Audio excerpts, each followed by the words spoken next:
Hi class, this is Professor Harmony Kim. Last week, you've studied Indian patriarch who could be appeared as the next great world savior after the Buddha's parinirvana. These Indian patriarchs lived in the 1st to the 3rd century CE in India. Although they were conceived sort of Indian holy beings, saint, in Chinese sources, however, they were distinct from the original Arahant disciples of the Buddha to the Chinese scholars. The emergence of these masters in particular brought about a renewal of the Dharma. Chinese authors most frequently designated them as Bodhisattva. These Indian masters initially and more frequently serve to advance a variety of other projects aimed at developing Indian models of Buddhist sanctity that would integrate and supplement local Chinese religious traditions. In this context, the gap between India and China was both negated and exploited. This is a brief review of last week while you study. So, in the continuation of the last week, you will study two Indian patriarchs. They are Nagarjuna and Aryadeva, because last week you already studied Asvaghosha. According to the Dharma Treasury transmission, Nagarjuna was an aristocratic Brahmin from southern India. He was born under a tree and obtained true wisdom from a dragon, so he was called Dragon Tree. Naga means dragon. At a young age, he was surpassingly brilliant and had mastered the 4 Vedas and all the art of astronomy, geography, divination, and so on. Having perfected the branches of learning available to him as a high-born Brahman, Nagarjuna engaged in the pursuit for sensual pleasure by transgressing their social customs. He used magical power of invisibility and sneaked into the palace undetected. Nagarjuna and his friends have their way with the king's women. Therefore, many of the palace maidens became pregnant and reported this to the king. The king was wondered and then ordered that sand be spread across the floor of a palace so that the intruder's footsteps could be seen. In other words, the palace guardian cannot see the human figure, but if the sand spread across the floor of the palace, the guardian can catch the intruder based on their footsteps. Sure enough, when Nagarjuna and friends returned to the palace, they were spotted, and the palace guards converged with sword swing. Nagarjuna's friends were killed, and only Nagarjuna escaped the onslaught. How he can survive? He had stood rigid and silent right next to the observing king. After Nagarjuna escaped the palace, he vowed to find a Sramana from whom he could receive ordination right to renounce household life.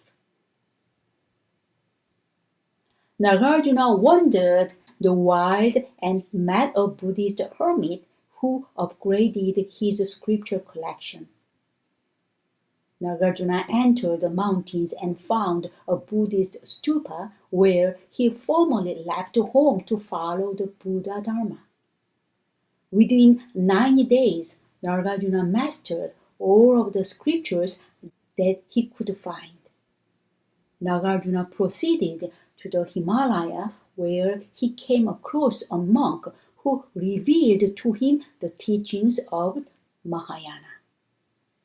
While Nagarjuna traveled to the Dragon Palace to perfect his qualities, his mastery of the Buddhist teachings and countless victories in debate made him arrogant, and he came to think of himself as omniscient. Nagarjuna wished to enter through Gautama's gate, indicating the highest conceit of considering himself equal to the Buddha. But Nagarjuna was confronted by the guard of this gate, who scolded Nagarjuna for his rude and disrespectful behavior. After this rebuke, Nagarjuna's incomplete knowledge was again confirmed by one of his own disciples. One of his disciples stated as one's opinion that Nagarjuna clearly had more to learn. Following this cue, Nagarjuna set out to remedy the deficiencies of Buddhism and establish his own teachings, complete with new precepts and monastic dresses. A great dragon bodhisattva observed Nagarjuna in this endeavor and pitied him in his boldness. Great Dragon Bodhisattva took Nagarjuna to his undersea palace. In the palace, Dragon Bodhisattva showed Nagarjuna a vast cache of unspecified scriptures that expound the doctrines of ultimate non-differentiation. Within 90 days, Nagarjuna thoroughly mastered all of the scriptures in the Dragon Palace, after which he deeply penetrated birthlessness and became endowed with the true endurance. Finally, Nagarjuna had at last found the right scriptures to give rise to his enlightenment. Then the Dragon Bodhisattva sent Nagarjuna back to southern India to propagate the Dharma. The king of South India was avid patron of non-Buddhist teachings, so Nagarjuna took it upon himself to convert the king of South India to Buddhism. In order to get the king's attention, Nagarjuna marched around in front of the king for 7 years, carrying a red flag. When the king finally asked who this flag-carrying character was, Nagarjuna replied that he was an omniscient one. And this time, Nagarjuna was apparently right. The king wanted proof of this, so he asked about the present activities of the god. Nagarjuna answered that gods were battling the asuras in heaven, and this was proven by weapons and body parts falling from the sky. With Nagarjuna's omniscience thus demonstrated, the South India king and thousands of Brahmins observe from atop the king's palace and submit themselves to Nagarjuna's superior wisdom and became followers of Buddhism. After a brief account of Nagarjuna's ensuing victories in debate over hordes of non-Buddhists, the text turned to an equally summary description, probably referring to the Great Perfection of Wisdom treatise and what appears to be titles of 3 other texts, such as Adorning the Path of the Buddha expedient means of great compassion, and the treatise on fearlessness, from which the middle treatise was said to have been drawn. The Dharma Treasury transmission, this text turned to Nagarjuna's facility with spells. This talent was demonstrated in a contest between Nagarjuna and an arrogant Brahman. This Brahman was advertised as a doctrinal debate. There was a doctrinal debate between Nagarjuna and arrogant Brahman, but quickly this debate turned into a battle of magical powers. The Brahman created a large pond with 1,000 petaled lotus, upon which he said, Nagarjuna, you are sitting on the ground like an animal, while I am a lotus flower, wise and pure. How dare you match word with me in debate? In response, Nagarjuna called upon a six-tusked white elephant that trampled through the Brahman's pond. This uprooted the lotus and throwing the Brahman to the ground. Brahman became injured and humiliated. The Brahman submitted before the superior power of Nagarjuna and became his follower. The Dharma Treasury transmission recounted the death of Nagarjuna and transmission of the Dharma to his disciple Aryadeva. It happened that there was a Dharma master of the lesser vehicle who was zealous of Nagarjuna. Nagarjuna asked him, such as Dharma master of lesser vehicle, whether this lesser vehicle master would be glad if Nagarjuna remained in the world. The Dharma master answered that, frankly, he would not be glad if Nagarjuna remained in this world. So Nagarjuna withdrew to a quiet chamber and did not emerge for days. Nagarjuna's disciples thought this strange, so went to Nagarjuna's room to find out the matter. After getting no response to their knocks and calls, Nagarjuna's disciples broke down the door, looked inside, and saw that their master has departed like cicada shedding its husk. Temples for Nagarjuna were built in all the state of India, and he was worshipped like a Buddha. But before this, Nagarjuna transmitted the Dharma treasury to his greatest disciple named Aryadeva. Nagarjuna's life was traced along the lines of Shakyamuni's biographical template.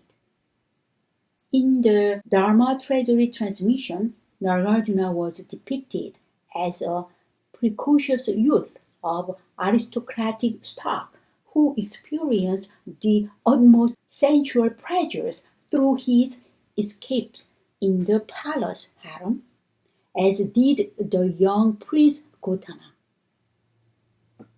Through this experience, Nagarjuna first came to realize that desire is the root of all suffering, and Nagarjuna left home to seek the truth. Nagarjuna wandered the forest and mountains and eventually found a monk who helped him along the path, but whose teachings did not lead him to true enlightenment, much like Gautama Siddhartha's encounters with a meditation master named Arada Kalama and Udraka Lamaputra. Before Gautama Siddhartha fully enlightened, he had two teachers named Arada Kalama and Udraka Lamaputra. They taught Gautama Siddhartha certain degree of meditation. But that was not sufficient to lead Gautama Siddhartha attain full enlightenment. Therefore, Gautama Siddhartha left two teachers. So this situation quite analogous to happening to Nagarjuna. Then, just as Shakyamuni first turned the Dharma wheel in the deer park outside Varanasi, Nagarjuna turned the Dharma wheel a second time after Vaipulya scriptures were bequeathed to him in the undersea palace of a great dragon Bodhisattva. Finally, while there were various suspects for what had caused the Buddha's final nirvana, including a promise to Mara and a simple slab of bad pork, one tradition maintained that Shakyamuni departed the world because his attendant Ananda failed to request his continued presence. In other words, the Shakyamuni Buddha asked to Ananda about whether Ananda would want Shakyamuni Buddha continue to stay in this world or not. Venerable Ananda replied, "Please not to do that." Similarly, in the Dharma Treasury transmission, Nagarjuna's death was one of choosing and was precipitated by a Hinayana master who did not ask Nagarjuna to remain in the world. All of these sources adorn Nagarjuna with imaginary common to different Chinese religious traditions, and this serves to advertise Nagarjuna as worthy of adulation by Chinese adepts from all walks of religious life.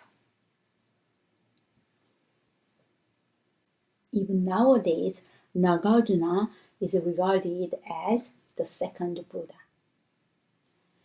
Temples for Nagarjuna were built in all the states of India, and Nagarjuna was worshipped like a Buddha.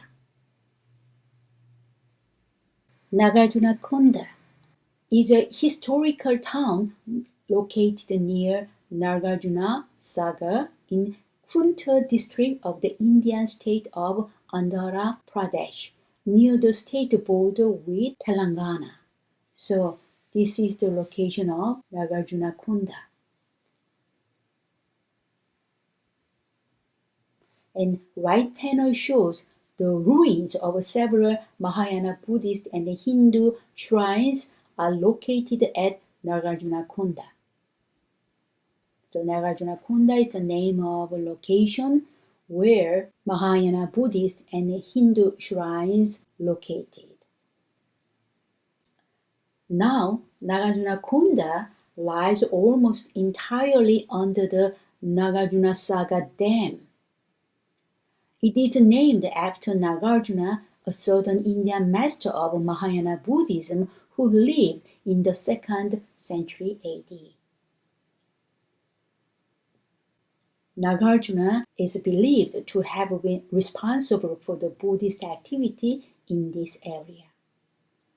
Because of the construction of the Nagarjuna Sagar Dam, the archaeological relics at Nagarjuna Konda were submerged and had to be excavated and transferred to higher land on the hill, which has become an island.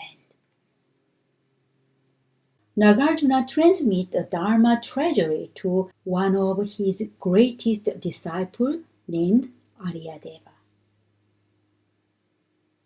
Before we move to Aryadeva, let's read one of Nagarjuna's verse.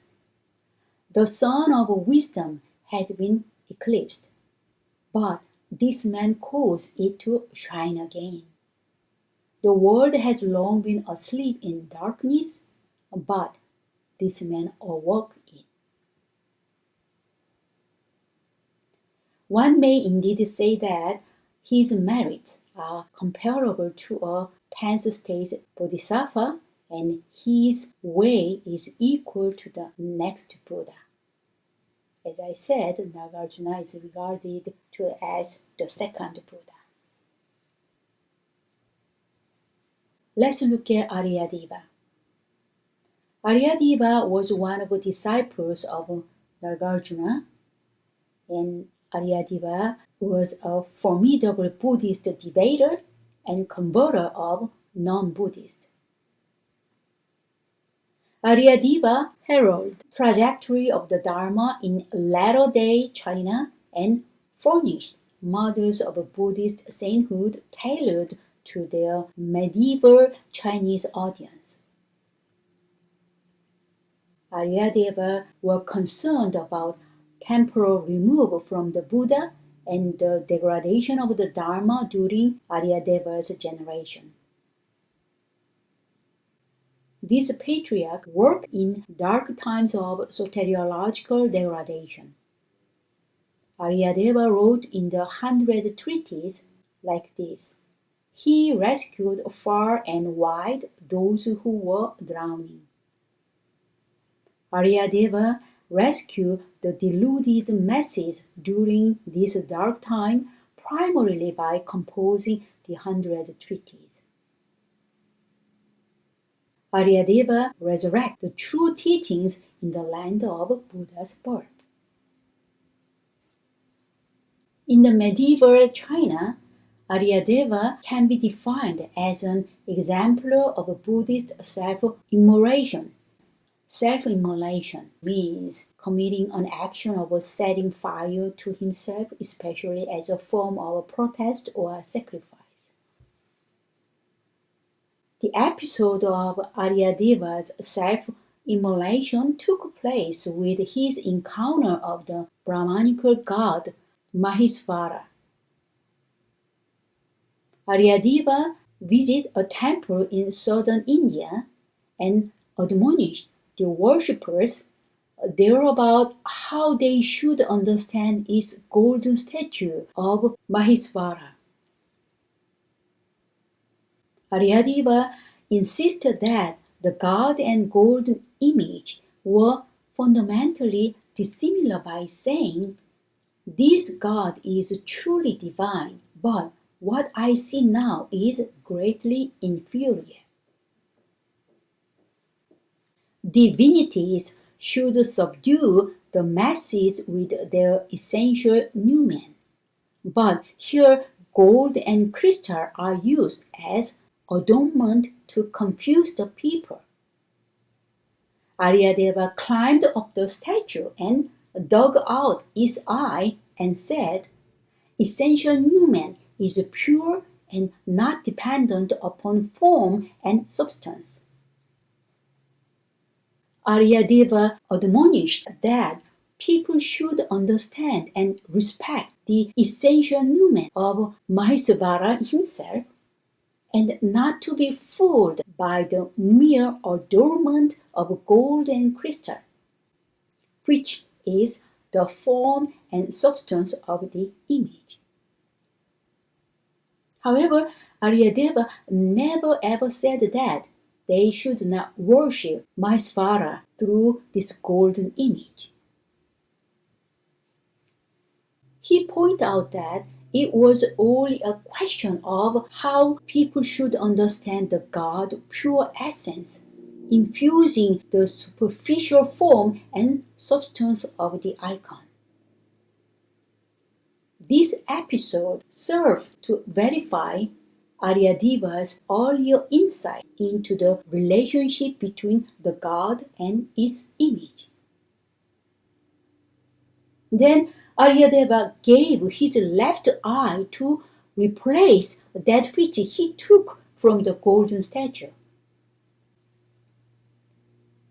The bodily form of Aryadeva's own eyes was recognized as insubstantial and unworthy of attachment. Aryadeva admonished against attachment to the illusion of perduring self. Mahesvara's golden statue and bodily form, as well as Aryadeva's physical body, were all structurally equivalent and equally insubstantial. This kind of emphasis is apparent in numerous Jataka tales in which bodhisattvas gave freely of their own body in order to alleviate the suffering of others. Aryadeva thus expressed his devotion to Mahesvara by cutting out both the statue's eyes and his own, and exemplified the proper understanding of bodies, human and divine, flesh and stone, and of the bodhisattva's practice of self-immolation. Aryadeva became a model of Buddhist self-immolation. So, you've studied three Indian patriarchs, Asvaghosha, Nagarjuna, and Aryadeva. Asvaghosha and Nagarjuna were markedly expanded from their early 5th century account. Asvaghosha remained an arrogant Brahman, humbled and converted to Buddhism through debate, but also became a musician in Pataliputra. Nagarjuna's Dragon Palace adventure became a central climatic episode in the Dharma Treasury transmission. This presents Nagarjuna as a Buddha-like figure. Lastly, Aryadeva is represented as a model of Buddhist self-immolation. These Indian patriarchs in the cave of a great perduring saint were perhaps conceived to provide a potentially limitless source of Dharma propagation, tailor-made for Chinese Buddhist living in a world without the Buddha. So far, you've studied spread of Buddhism from the perspective of Indian Buddhists. Let's examine the transmission of Buddhism in the Chinese aspect. In doing so, we need to consider Chinese pilgrims who traveled India to introduce Buddhism into China. Around the 1st century CE, the spread of Buddhism from northern India along the trade routes taken by merchants, monks, and travelers accelerated rapidly. To the north and east, Buddhism was transmitted with growing energy by the Sogdian merchants who play a vital role in linking China with the Indus Valley.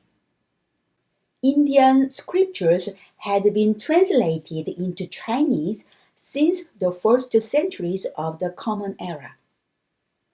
Missionaries from India and Kashgaria, which is modern Xinjiang, Parthians from Iran, Sogdians from the area of Central Asian republics of the former Soviet Union, had founded monasteries in Luoyang and Chang'an, where individual monks and teams of monks were busily translating the vast Buddhist literature coming out of India.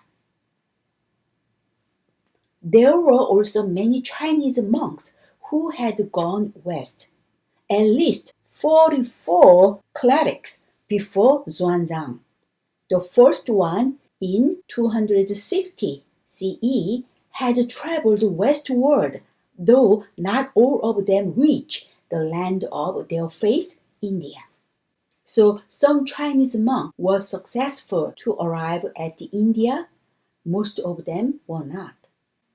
Among those who had gone west, in this class you will study Xuanzang mostly. However, there were other Chinese pilgrims who traveled India. One of them is Faxiang. Faxiang went to the west in 339 CE around his age of 60. Amazing. is quite old age at the time. Faxiang traveled India and Sri Lanka maybe 10 years or more. The red arrows on the map indicate the travel route from China to India and the return path by sea route.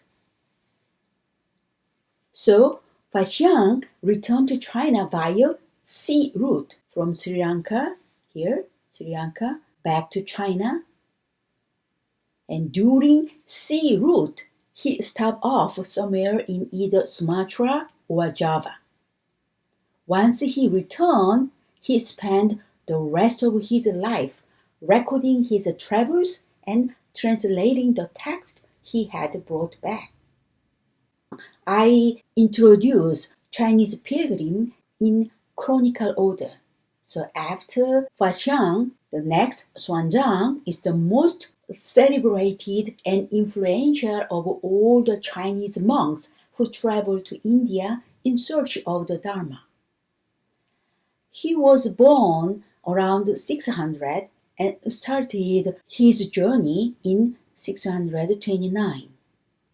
After crossing the Taklamakan Desert and then the Pamir Mountains, he made his way to Kashmir, where he studied for 2 years before heading down to the Ganges plains and into the Buddhist heartland, India.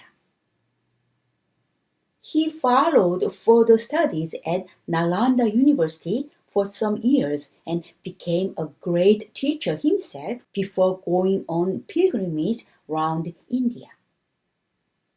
On return to Nalanda, he won a great debate and finally decided to return to China with his treasures of scriptures, relics, and sacred images.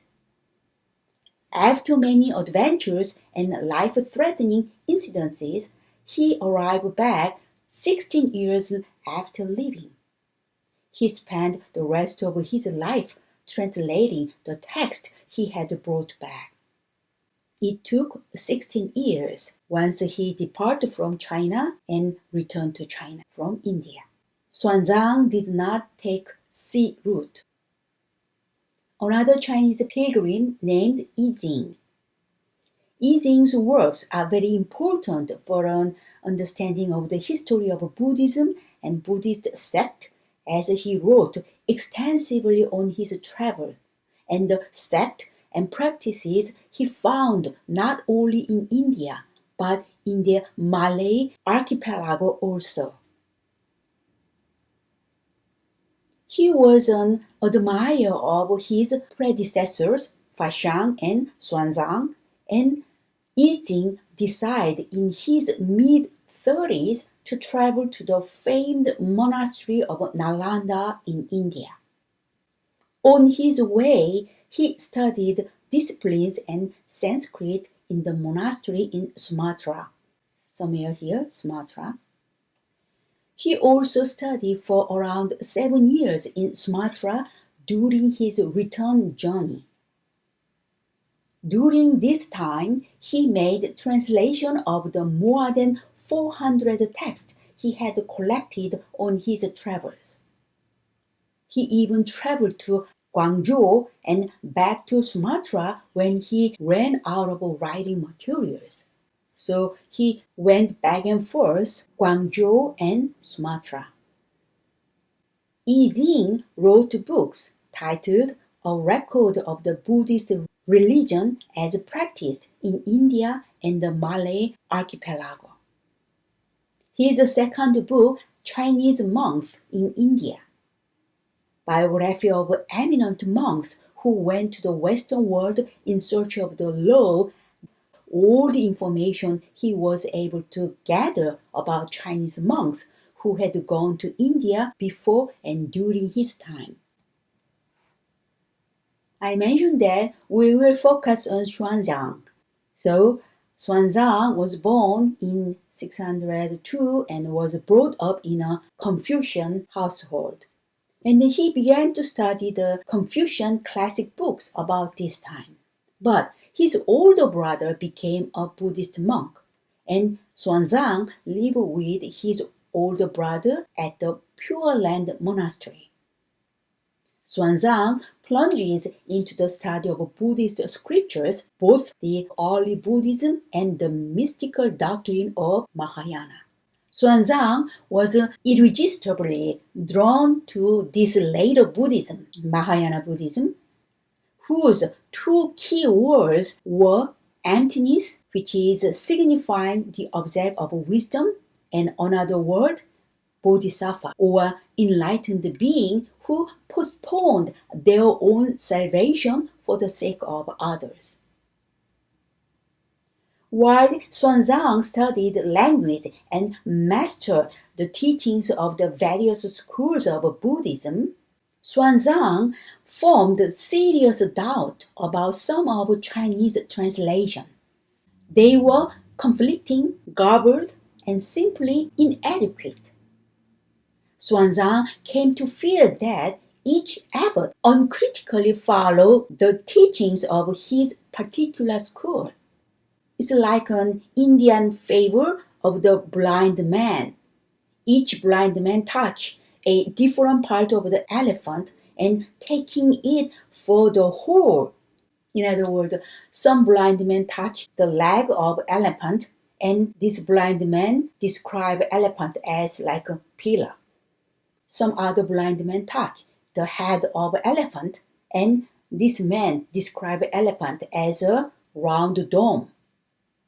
In this way, some of their theories either vague and contradicted the Holy Scriptures.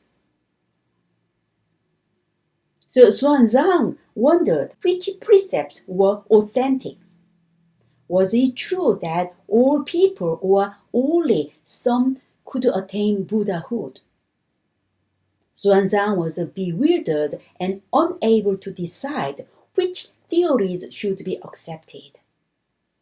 Therefore, Xuanzang made up his mind to go to India to clear up his doubt and to bring back the complete Sanskrit text of what came to be called Treatise on the Stages of Yoga Practice, written by Asanga. Xuanzang liked mastering the subtleties of numerous doctrines and talked with eminent doctors of philosophy in India and Central Asia. He knew that he must seek the source. At the time, his age was 27 years old. Let's think about the land route Xuanzang took around the 7th century CE. Before Xuanzang took the Silk Road, around the 1st century CE, there were the trade route set up by merchants, monks, and travelers. Through this route, Buddhism was transmitted with growing energy by the Saudian merchant in the Central Asia and middlemen who played a vital role in linking China with the Indus Valley. They own united network, so-called Silk Road. There are two big routes for the Silk Road. One is land route. The other route is sea route. So let's look at the land route first. It starts from northeast India, maybe Bodh Gaya. Then pass through this Central Asia, nowadays Afghanistan, and across Hindu Kush mountain and go to Bark, here's Bark, and cross Kashigar. Kashigar is modern Xinjiang.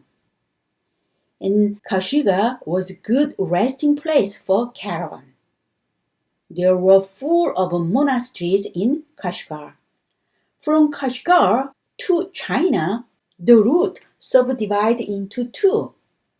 So here's Taklamakan Desert. Based on Taklamakan Desert, this above Taklamakan Desert is called Northern Route. This route is northern fringe of Taklamakan Desert, passing Kucha and Turfan.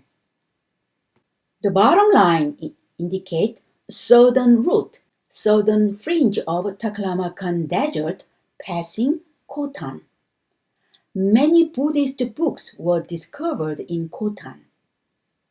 Khotan was an important Buddhist center. These two routes, northern route and southern route, were converged in Angsi. Angsi is the area where Dunhuang Cave located. Dunhuang is the region inside the Angsi city, so Dunhuang was an important Buddhist center. Lots of religious discussion among monks, Buddhist art and sculptures are found in Dunhuang Cave. Merchant travelers use this international highway, so-called Silk Road. And sea route, also some Buddhist monks, merchant from India to China, they depart from Calcutta and stop off Sumatra and go back to Jianghan or Guangzhou. So we will study sea route later. Xuanzang followed the Silk Road.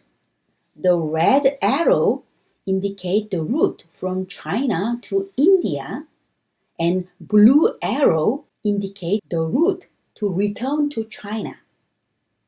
So when he went to India, Xuanzang passed north rim of Taklamakan Desert, and when he returned to China, he took southern rim of Taklamakan Desert. We will examine what kind of Buddhist information or happenings could be found in the regions of Kucha, Bark, Bamiyan, Kapisi, and even including Taxila. First, Kucha. Xuanzang visited the monasteries at Kucha. So Kucha is this. Kucha was perhaps the most important kingdom in Central Asia. Along with its cultural richness of music and fresco painting, Kucha seems to have been a very important center of Buddhism along the northern Silk Road. Xuanzang wrote that on either side of the western gate of the city were two Buddhist statues over 90 feet tall. 1 month before and after the autumn equinox, large crowds would gather for 10 days here for religious celebration and Buddhist sermons. Xuanzang visited 12 monasteries in Kucha, and this kingdom has no fewer than 5,000 monks. So a lot of monks. The Buddhism practice at Kucha at the time of Xuanzang's visit was an early form of Buddhism. Also, Kucha is well known as the birthplace of Kumarajiva. Do you remember? Last time I introduced Kumarajiva as a Sanskrit translator into Chinese. There are 236 caves at Quizil. Quizil Cave are located in Kucha. Quizil is a modern Xinjiang, so you can see many caves, and this is a statue of Kumarajiva, and Kucha carried cultural richness of music and fresco painting, as you see in this left panel. And if you go to this website, you can travel inside the Quizil Cave. It's gorgeous, it's beautiful. You can see this painting inside the cave. So you just copy and paste, and then you enjoy watching inside the Quizil Cave. Now let's move to Bark. When Xuanzang arrived at Bark, there were 100 monasteries and 3,000 monks who were early Buddhists, or called Hinayana Buddhism. Above all, the country was rich in relics. Buddhism flourished in what is now Afghanistan from the 1st to the 3rd century CE. Both the cave monasteries at Bamiyan and the thousands of stupas were built during this period from the 3rd to 5th centuries. So if you think about the flow through of Buddhism from the 1st to 3rd century CE, the Buddhism flourished, and 3rd to 5th centuries, many cave monasteries and thousands of stupas were built. And in the 7th century, when Xuanzang passed through, Buddhism's dominance was giving way to a general revival of Hinduism. So Xuanzang felt some tendency of declining Buddhism. So Hinduism kind of take over the Buddhism. According to Xuanzang, two rich merchants named Trapusa and Balika had brought Buddhism to Bark with some legend. The legend is like this. At this time, two householders, such as two rich merchants named Trapusa and Balika, meet the Buddha in his majestic glory, and this meeting gave the Buddha their traveling provisions, such as parched grain and honey. So these two householders offer grain and honey to the Buddha. Then the Buddha expounded to them what brings happiness to man and devas. And these two householders were the first to hear 5 commandments and 10 virtues. When two householders had received the religious teaching, they requested something to worship.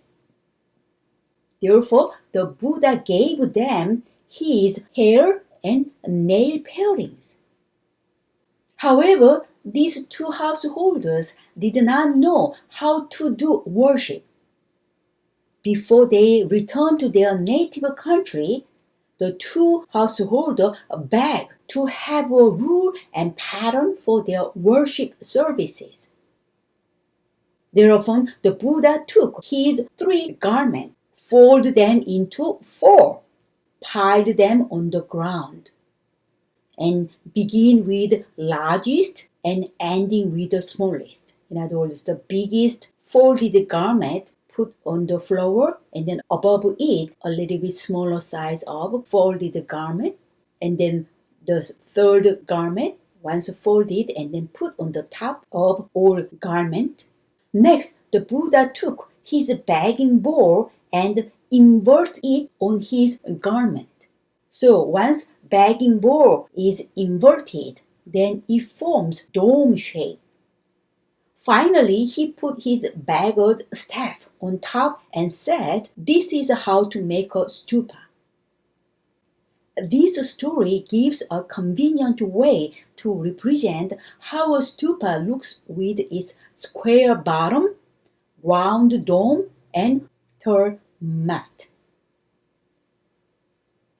So you can see bottom, square bottom, or sometimes it can be round bottom, and above bottom there's round dome, and above dome there's tall mast. The symbolism is varied, but it has come to be thought of as a cosmic diagram in which the dome middle portion represents heaven sheltering the interior as a world mound. So the bottom is world, and dome represents heaven, and this tall mast symbolizes the world axis. The stupa stands for nirvana, the ultimate goal for all Buddhists. Caravans were an important means of spreading the new faith. The two traders in the legend had traveled well over 1,000 miles from Bark to India's Holy Land. These merchants who went back to Bark and built a stupa also set an example of turning their material wealth into Buddhist work of art. So these stupa also bottom and middle portion dome shape, and it's like a stick. And usually inside the stupa, the Buddha's relic or master's relics can be stored. Now let's move to Bamiyan. Bamiyan is an oasis town where produce spring wheat, flowers, and fruit. It was suitable for cattle and afforded good pasture for sheep and horses. Xuanzang admired their simple and sincere religious faith. When Xuanzang arrived at Bamiyan, Xuanzang saw the reddish cliffs in the cold, clear air and saw two gigantic statues of the Buddha standing in niches carved in the mountains. These two Buddhas were actually 175 feet, so about 55 meters, and 125 feet, about 38 meters. Xuanzang called the large figure a Buddha image. This statue, Xuanzang called Buddha image. And the smaller one, this statue, as an Shakyamuni or historical Buddha. Xuanzang reported that in Bamiyan there were dozens of Buddhist monasteries and several thousand monks who were adherents of early Buddhism. And their chief tenet was the Buddhas are above earthly laws, an idea that is perhaps an approach to the conception of the transcendent Buddha of the Mahayana pantheon. However, this gigantic Buddha statue, actually the largest Buddha statue in the world, destroyed. Taliban armies bombed these ancient Bamiyan Buddha statues in 2001. So in this cave became empty. So the largest Buddha statue in the world became out of existence. And now the Buddha statues come back to life in Afghanistan, and you can watch the virtual return of the Buddha statue by this link. So if you copy and paste in browser, and you can watch what happened to gigantic Buddha statue at Bamiyan. Now let's move to Kapisa. Kapisa lies in one of the most scenic and historic valley in what is now Afghanistan. So there's a lot of Buddhist treasures buried in Afghanistan. Afghanistan is the true crossroad of the Silk Road because it stands halfway between Rome on the one hand and Chang'an on the other on the east-west road. There were 100 monasteries with more than 6,000 monks, chiefly Mahayanists, around Kapisa. One of the monastery named the Monastery of Hostage because Chinese prince was taken hostage by King Kanishka. Xuanzang looked at one of the several carvings of the Dipankara Buddha at the Monastery of Hostage.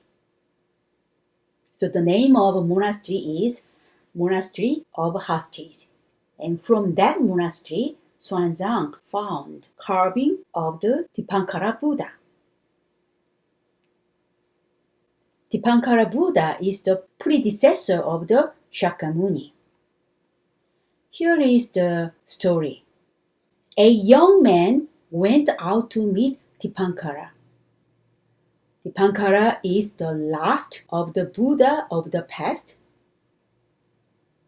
And then When the young man threw toward Dipankara 5 lotus flowers, and these lotus flowers stay miraculously suspended in the air. This young man, if we look at this carving, the bottom part, this young man prostrated himself, put down a deer skin, and offered his long hair as a carpet for the Dipankara Buddha's feet. So you can see this, his long hair as a carpet for the Dipankara Buddha's feet. When the young man beheld the majesty of this Buddha, Dipankara knew that this young man wanted to seek supreme knowledge of the truth. Dipankara recognized the intensity of the young man's desire. We can feel even in this sculptural fragment. So Dipankara Buddha prophesied that in a future incarnation, the young man would become the historical Buddha Shakyamuni. So Xuanzang found this carving in the monastery of Hosties. On Xuanzang's journey in Kapisa, Xuanzang met the first Jain, the person who believed in Jainism, and Hindu ascetics. This was a foretaste of what he would meet in the powerful Indian continent to the south. In India, Hinduism has grown for 4,000 years. Hinduism had no single founder, but was composed of innumerable sects. The Hindus were united by the acceptance of a caste system and devotion to the ancient religious text known as the Veda. So, in 7th century CE, when Xuanzang traveled Central Asia and India, he realized that already Buddhism started to decline and Hinduism kind of take over the flourishing Buddhism.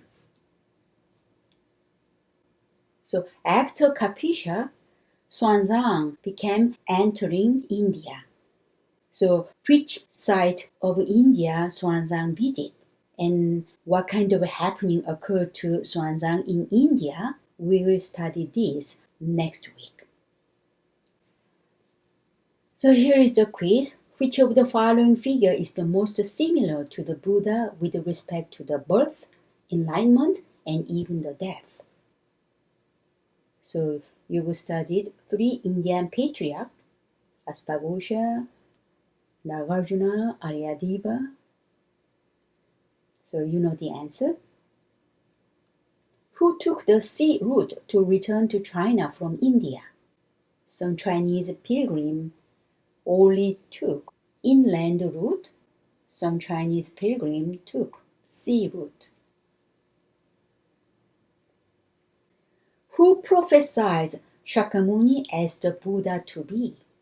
You learned this today, so you know the answer. And you have to submit the answer of this quiz until July 31st. This is the format, routine format. Send email to me as well as include your email. In the main body of email, write your official name. Last name, comma, followed by first name. Then you will write down answer of each quiz question. This is the end of today's lecture.